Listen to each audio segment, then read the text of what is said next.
Hey, hello, everybody.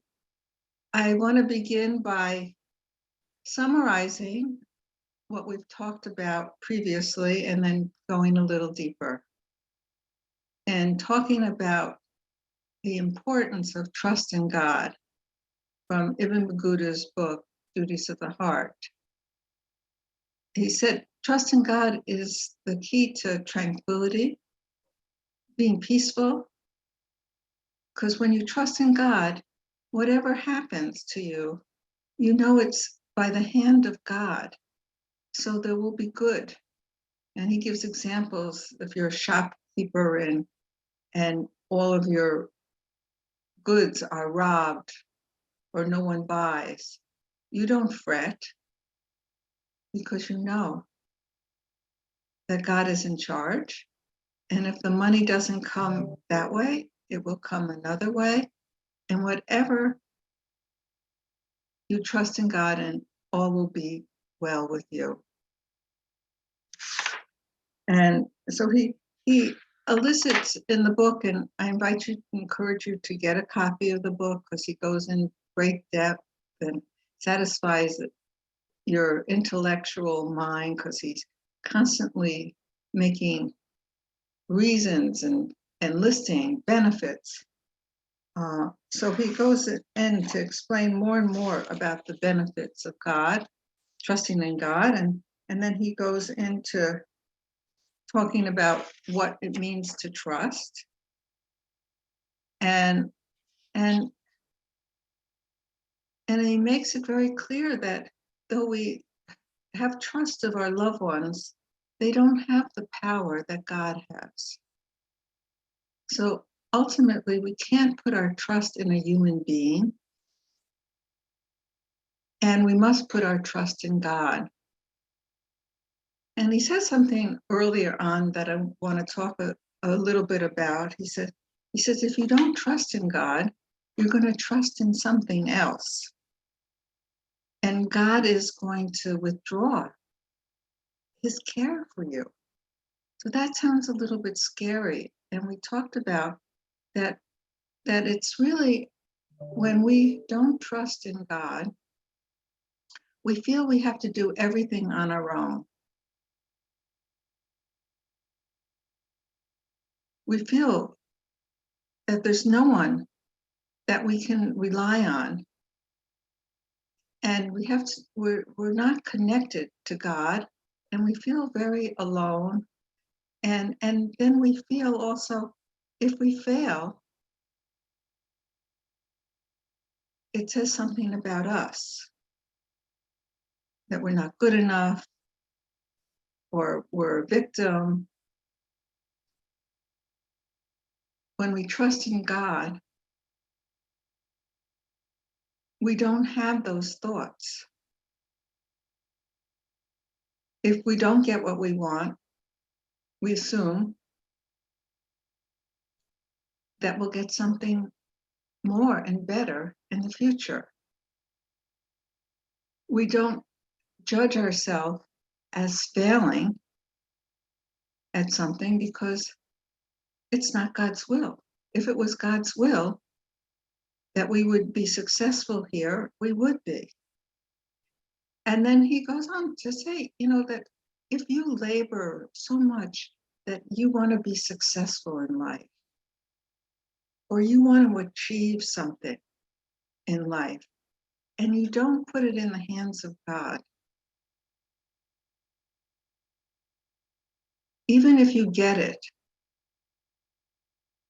it won't satisfy you, it won't sustain you, it won't fill up those empty places inside. A lot of times people feel, oh, if I'm so successful, I have all this money, people will admire me, they will love me.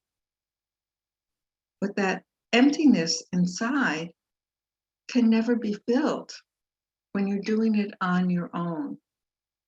It's only God that can fill those empty places inside. So he goes on to talk about that. And I wanted to talk about something a little later on, which I think is such a key point. He said, you should believe and clearly comprehend the 7 qualifications here he's listing, which need to be united in a being to trust in that being. And God has everything. God has them all.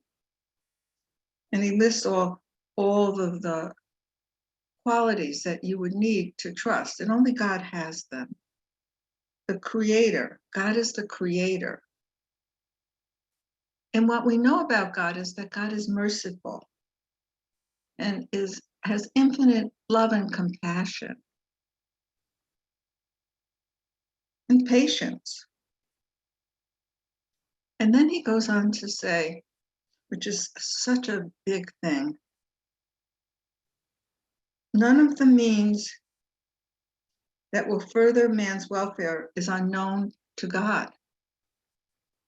No one knows better than God how to improve what he has made, us, and what is detrimental to us, the accidents that befall us, the various injuries to which we experience, and how they are repaired. No one knows better than God. And God's power is infinite, and it exceeds the power of any human being. And he goes on, and we'll learn more about them. But I was thinking, the difficulty that people have in trusting God, I think, is that they haven't had the experience of God. If they're just relying on something that they've heard, that you should trust in God, something that they have been indoctrinated to believe, but they haven't had the experience of God's love. They haven't had that direct encounter with God. It's hard to trust in God. And we talked about another time how if we have a very limited concept of God, if we see God as like a super daddy in the sky, and I pray for something to happen, for someone to be well, or I pray to win the lottery, and my prayers aren't answered, if that's my conception of God, if my prayers aren't answered, I might say, well, I don't believe in that God. And we're told, actually, that the rabbis don't believe in that kind of God either. So the limiting concepts that people had. I know one time I was teaching meditation, and I mentioned God, and the woman afterwards, she says, I love the relaxation, the breathing, but don't mention that G word. I don't want to hear that G word. And she explained, she had prayed and her son died, and that was it. She had no recourse to receive comfort of what had happened to her, because if God didn't answer her prayers as she had wanted, that was the end of the relationship for her. So I feel that in the meditation and prayer, and of course in doing different mitzvot, what we are trying to do is to deepen our connection and direct experience of God. Because when we have that direct experience of God's love, we can let go of the need to control reality. We can let go of the efforts that we make to take life in our hands, and we can let go and say, okay, God, I'll do what I can do, but I know ultimately I'm a human being, and I don't have the power that you have. So I'd like to do a little meditation, and then we'll have a chance to check in each other. So let's come to a comfortable seated position and bring your attention to the breath, inhaling, exhaling.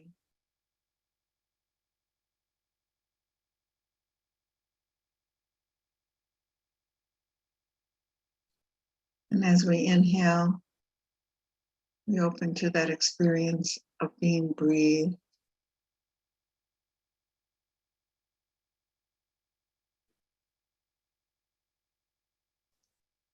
Exhale, we let go.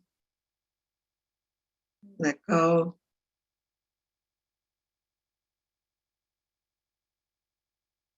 of any fear, anxiety.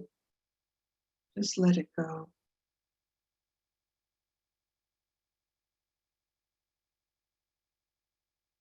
And inhale, open to receive the breath, and open to receive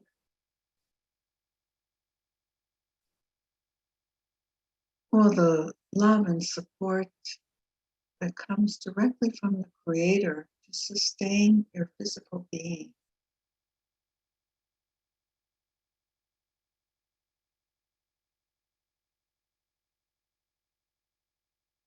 As we open to receive, we open to that experience of gratitude, that we know that we're not here on our own.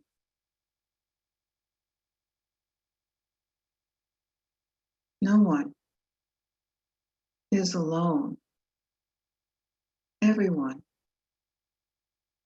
is sustained, loved, guided, supported by the same one Creator.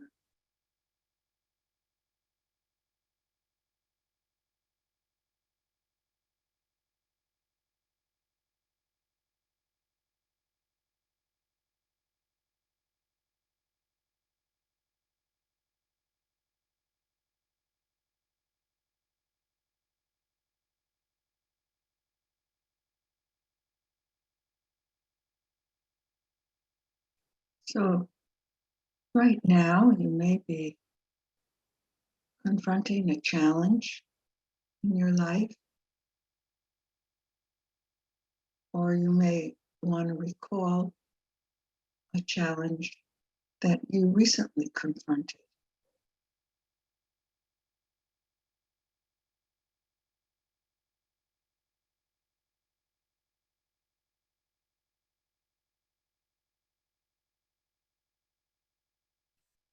With each exhalation, just allow yourself to relax a little bit more and to let go,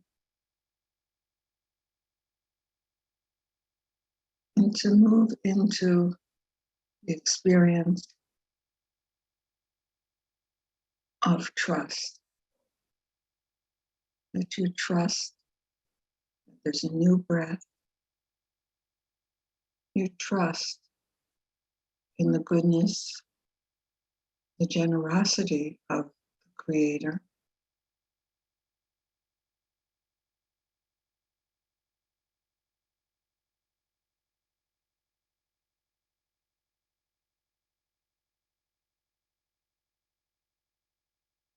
Allow yourself to relax,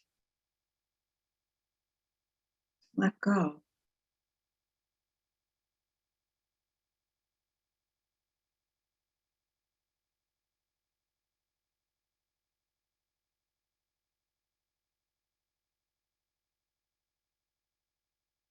And reflecting on the challenge you face or the challenge you have faced.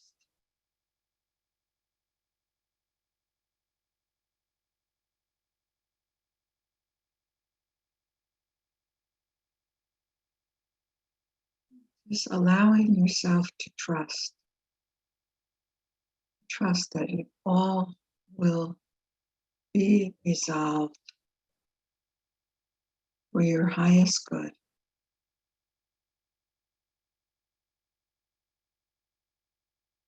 In the right time, in the right way.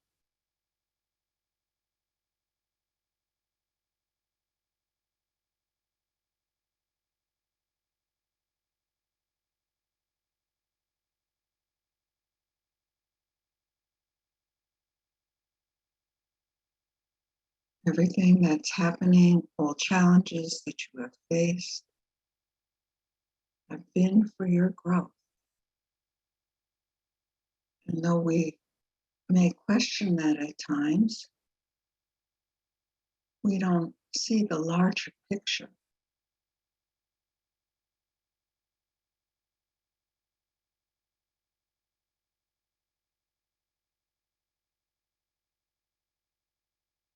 As we deepen our connection to God and trust,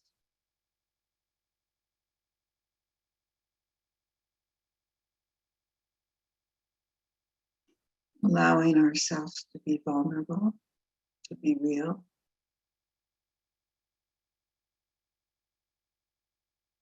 to be willing to feel whatever we feel.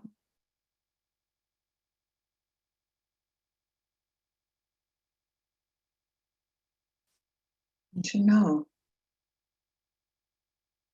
that there is a God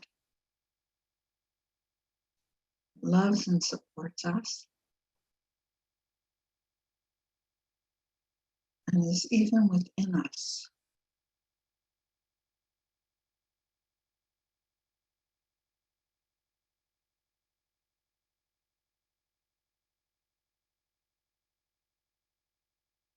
The more that we connect with God through prayer, meditation, and mitzvah, we experience the goodness of God, the infinite love and power of God.